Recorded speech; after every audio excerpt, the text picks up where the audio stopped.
Hello and welcome back to another video. My name is Kizzy if you didn't know, and today we're going to be doing my April wrap up. So April was actually quite a good month for me. I read 7 books this month because I did the Owls Readathon, which ran all the month, and then I also did the Reading Rush Stay at Home Readathon, which was just for 4 days over the weekend, about in the middle. As per usual, I'll just run over my stats because I like to keep track of those because I'm a weirdo, but I have them on a bit of paper, so sorry if I keep looking down. I also just broke my glasses, which is not what you want during quarantine, but it's fine. We'll fix it somehow. So, overall I read 3,080 pages, which is 954 pages more than I read last month, so winning. And on average that was 102 pages per day, which is an extra 34 pages per day. So, pretty good, pretty good. As I said, I read 7 books. 1 of those books was a 2-star read. 3 of those books were 3-star reads. 1 was a 4-star and 2 were 5-star.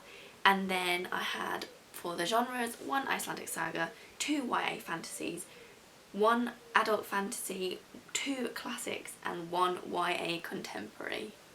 That was a mouthful to say for some reason. So I'll run through the Owls. Okay, so I found the list of what I needed to read for my Owls completion.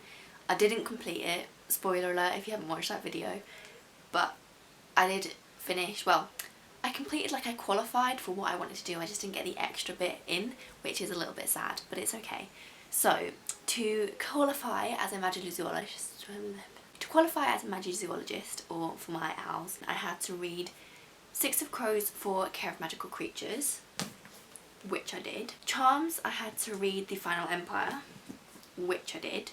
And then for Herbology, I had to read Mansfield Park, which I did.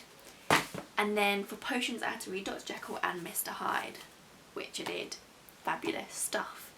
And then for Animagus training, this is where it went a little bit wrong. I had to read Niall Saga for Arithmecy, and then I had to read Potions again, for which I just did Dr. Jekyll and Mr Hyde. I didn't double up.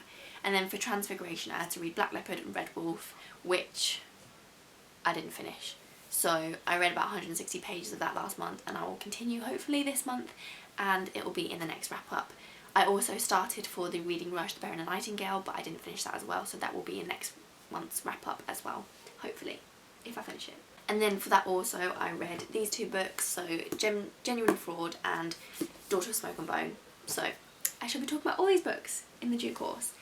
Starting with the first book that I finished in the month, and that was Niall Saga by Anonymous, because all the Icelandic sagas are anonymous.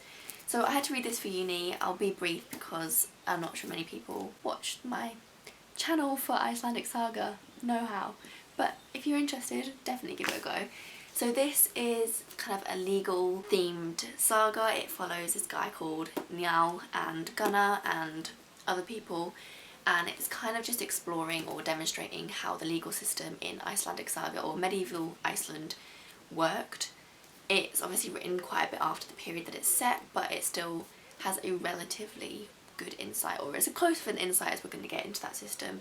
It covers the time of the conversion of Christianity, and it does kind of, the more you go into it, there are definitely Christian elements in it that wouldn't necessarily have been there beforehand. Like there's a scene where it's kind of like someone gets baptised, but obviously they wouldn't have done that because it wasn't converted at that time, and stuff like that. So yeah, if you're interested in knowing more about the legal system of Iceland in medieval period, give this one a go. I personally found it a little bit dull, a little bit boring, dragged on a little bit too long, and the way kind of these sagas are written, they're very direct. They have not a lot of description, or kind of, I don't know, like, is not a flow.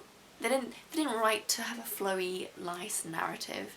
It's just stating the facts, what happened, and that's it. It's quite simplistic language. Give it a go if you fancy it. I gave it 3 stars because it is interesting, and I would recommend it to people who are interested in that kind of thing. I just wouldn't necessarily recommend it to everyone. Niall Saga took me most of the month to get through, or like, compared to all of these, this was the longest book it took me to get through. I think I spent about 10 days trying to get through this. So yeah, I was a bit slow on the Owls uptake. So the next book that I finished was Daughter of Smoke and Bone by Laini Taylor. I gave this 4 stars. I don't think it's as good as Strange the Dreamer, because that is an absolute 5-star read and I swear everyone should read it. But this, it was good for what it was. Like, I went into it expecting it not to be as good as Strange, and it wasn't, so I wasn't disappointed in that stance. But, you know, it had a good romance, it had interesting world, like her worlds are definitely interesting and nothing I've ever come across. And another thing, does she have a book that the main character is called Kizzy? Because at the back here it says, Laini Taylor, why I wrote Daughter of Smoke and Bone. And it says, writers get asked a lot if a certain character is modelled after anyone in particular, and the answer for me is always no, with one exception. In my last book, Lips Touch, there's a character who is me, young me, not in any particularities, but in her profound yearning for a life out of the ordinary, and her name is Kizzy. I've never read a book where my name was used. I mean, it's spelled differently, it's spelled with a Y, but you know. We can put that, we can pass that. I was so excited, I need to read that. It sounds a bit naff with the title, but we're not going to judge by the title because her name is Kizzy. Sorry. Okay, back to Daughter of Smoke and Bone. Stop getting sidetracked. I'm super excited about that. So if you have read that book and it's actually good, let me know because I want to read it now. But there we go. This follows a young girl who is kind of living half in, half out of this world. She lives as an art student in Prague, however she constantly works for these people who raised her. However, they live behind these doors. So she goes into this door and they give her a job, and then she goes back out the door and she can be in a completely different part in the world. But it's not just any job. She has to collect teeth, and the people she's collecting for are chimera. So traditionally I think chimera are like a lion, a goat, snake tail, kind of all pieced together in this one form. However, the chimera in this world are just like random animals put into one. So there's like a bull who has a tail and stuff like that, and like a snake lady and a wolf man and that kind of thing.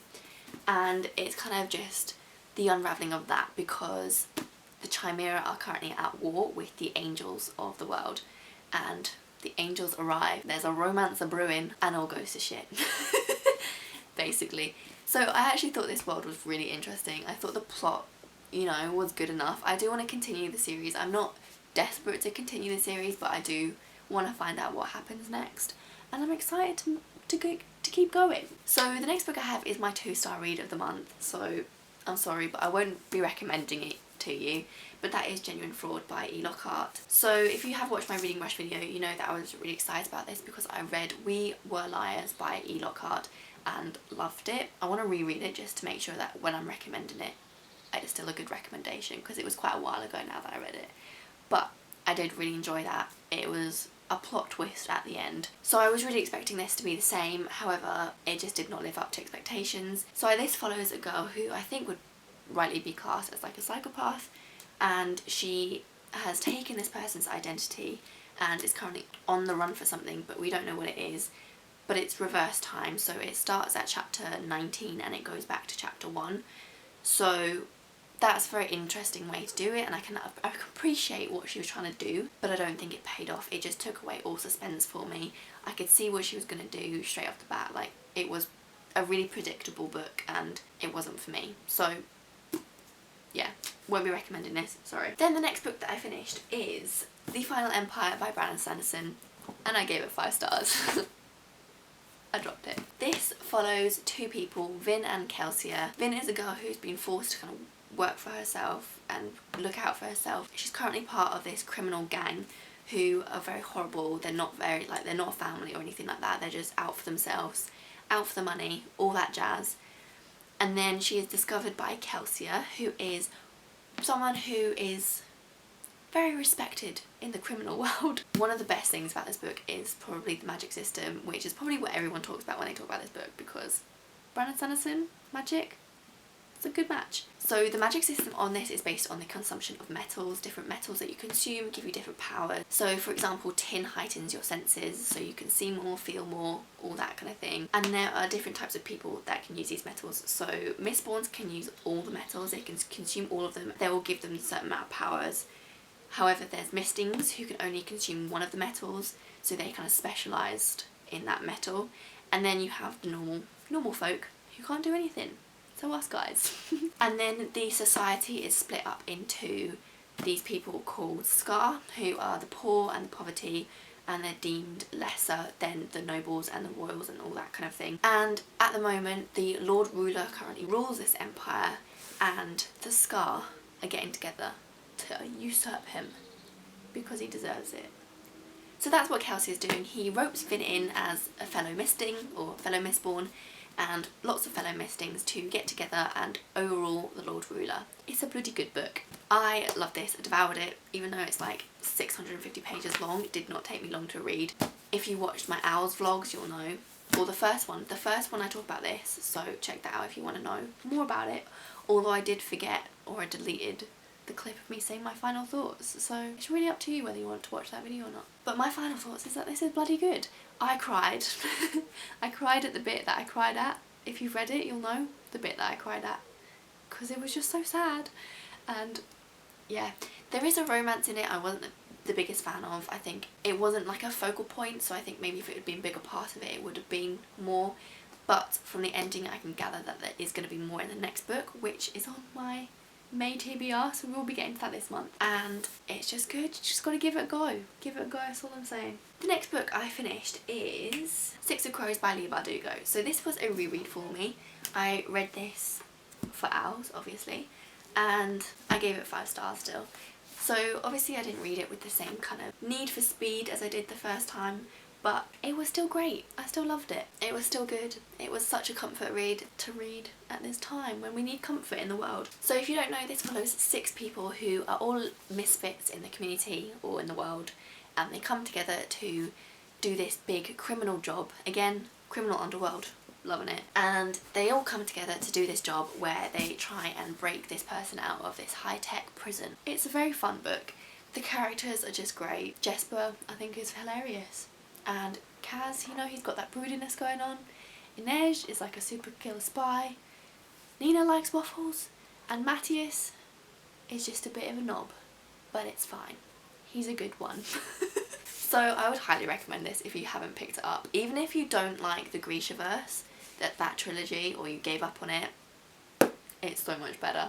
Definitely give this one a go. Definitely pick this up, and if you can pick it up in the Waterstones Collection Edition, even better, because it's got amazing like pictures at the back of the different characters, which are just bloody gorgeous, so go for it. So I have 2 books left to tell you about. They're my classics that I read for the month, and the first one being Dr. Jekyll and Mr Hyde.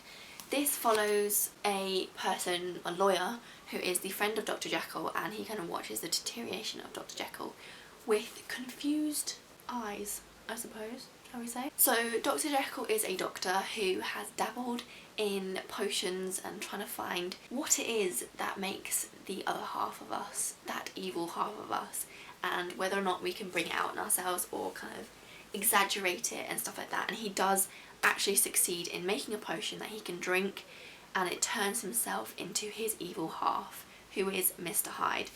He actually physically changes, so he is much smaller, he's more decrepit, he's all crooked and brown, and that's basically the 75 pages that makes up this book. I would recommend reading this if you like things like The Picture of Dorian Gray. Frankenstein also deals with similar topics. It is much shorter, obviously, so if you just want like a quick insight, go for it.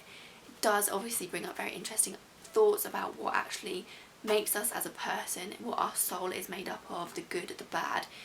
Can we change it? Is it natural? Is it instinctual? Is it a decision that we actually make, or is it intrinsically within us? All those juicy topics. Sorry about that. As I was saying, all those juicy topics are in here, so give it a go. It's only 75 pages. If you don't like it, you don't like it.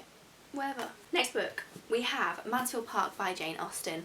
So I listened to this on audiobook just because I was running out of time for my Owls and it had to be done. So I actually think I enjoyed this more listening to audiobook. I do think if I hadn't listened to it on audiobook, I would have been slightly bored. It is quite big for a classic. It was like 16 hours on the audiobook, which is relatively long. It's not the longest, obviously, but it's not particularly short. And when I go into a Jane Austen, I expect the romance, you know, to be on point, because she gets it right most of the time. In the 2 books I've read of hers, Pride and Prejudice and Emma, Her romances have been spot on, but this just kind of missed the mark a little bit. So we follow this girl called Fanny, who is the niece of these two sisters who are much more rich and much more successful than her own mother. So they offer to take her in and kind of raise her, but they're not very good. They're not the best role models. Her cousins are quite horrible. The two girls, they kind of make fun of her for not having the same education as she has, and generally she just doesn't have the most happy of childhoods. Her uncle kind of resents her slightly for having to like put more money into raising her and stuff like that. And the only friend that she really has is Edmund, her elder cousin. As you can probably tell where it's going, is who she falls in love with when she's a child and loves throughout the entire novel. But he doesn't reciprocate it. He sees her as his younger cousin, and, you know, fair enough. He instead falls in love with this girl who has newly arrived to the scene with her brother and Mary and Henry Crawford. So they kind of come and stir things up a little bit, and the romance kind of flips and flops about. There's unrequited love a lot in this book, which got a bit spicy at times. There was definitely dramatic. The last 50 pages was definitely more dramatic than I was expecting them to be. I was slightly disappointed because I'd hoped one of the characters would rise to the occasion, and they didn't. And that was sad, and I didn't expect them to. I really thought they were actually going to do that and it was all going to, you know, pan out, but it didn't, so that was sad.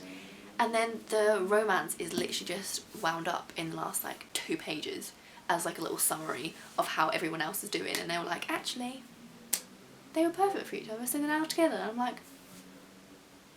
I don't know, I just didn't believe it. It was just, yeah, missed the mark a little bit for me on the romance, but it's fine. It was entertaining enough. Yeah, I gave this 3 stars, I think. Yeah, I think if that romance had just been, if I'd seen more of an interaction between the two when it was reciprocated instead of it just being kind of summarised at the end, that would have definitely improved it a lot. Did I say what? I gave Dr. Jekyll and Mr Hyde 3 stars as well, just because I think I prefer the picture of Dorian Gray. So that's my wrap up. I hope you've enjoyed this video, and it's not too long, but I hope you've enjoyed this video.